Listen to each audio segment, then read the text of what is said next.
ఈ రోజు ఈ వీడియోలో లవ్ గురు అనే సినిమా గురించి మాట్లాడుకుందాం. విజయ్ ఆంటోనీ, మృణాలిని రవి జంటగా వినాయక్ డైరెక్షన్ లో వచ్చిన రొమాంటిక్ కామెడీ మూవీ. మరి ఈ సినిమా స్టోరీ ఏంటి, అది చూశాక నాకేమనిపించింది అనేది ఇప్పుడు తెలుసుకుందాం పదండి. ముందుగా ఈ సినిమా స్టోరీ ఏంటంటే, ఈ సినిమాలో మన హీరో అరవింద్ తన ఫ్యామిలీకి ఉన్న కొన్ని ఫైనాన్షియల్ ప్రాబ్లమ్స్ సాల్వ్ చేయడానికి డబ్బులు సంపాదించాలని మలేషియా వెళ్తాడు. అక్కడ తన కష్టానికి అదృష్టం కూడా తోడవటంతో మనోడు తన ఫ్యామిలీ అప్పులు తెచ్చడంతో పాటు బాగా సంపాదించి ఆస్తులు కూడా పెడతాడు. కానీ సంపాదించటంలో పడి అమ్మాయి, ప్రేమ, పెళ్లి ఇలాంటివన్నీ మర్చిపోయిన మనోడికి కొన్నాళ్లకి లోన్లీనెస్ ఎక్కువ అవుతుంది.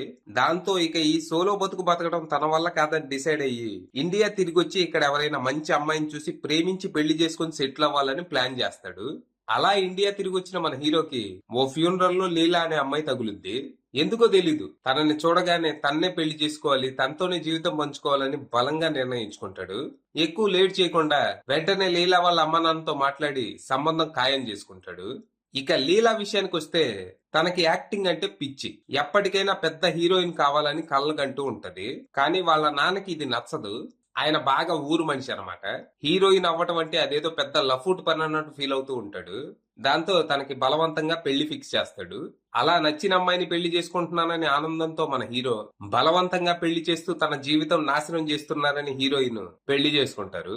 ఇక పెళ్లి తర్వాత తన భార్యతో ఆనందంగా ఎలా ఉండాలని మన హీరో ప్లాన్ వేస్తే, దానికి కంప్లీట్ ఆపోజిట్ గా హీరోని ఇంట్లో నుంచి తరిమేసి తన జీవితాన్ని, లక్ష్యాన్ని కాపాడుకోవాలని హీరోయిన్ ఇంకో ప్లాన్ వేస్తుంది.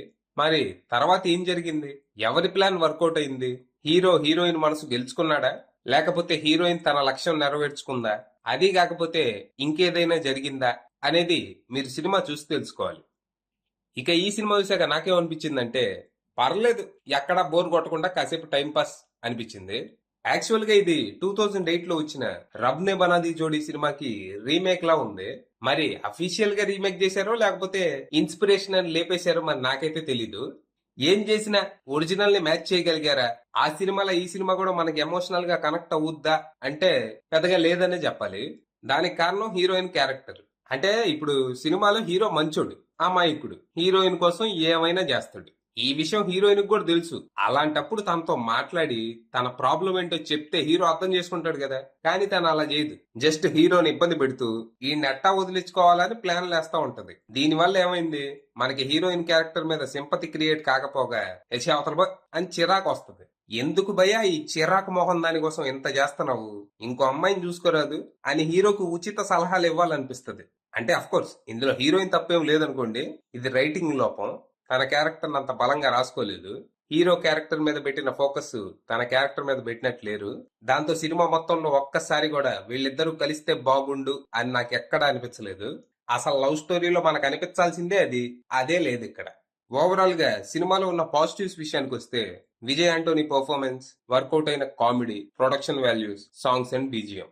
ఇక మైనస్ పాయింట్స్ విషయానికి వస్తే, హీరోయిన్ మధ్య కెమిస్ట్రీ కుదరకపోవటం, లవ్ స్టోరీతో మనకి ఎమోషనల్ కనెక్ట్ లేకపోవటం, హీరోయిన్ కి పెద్దగా యాక్టింగ్ చేత కాకపోవటం.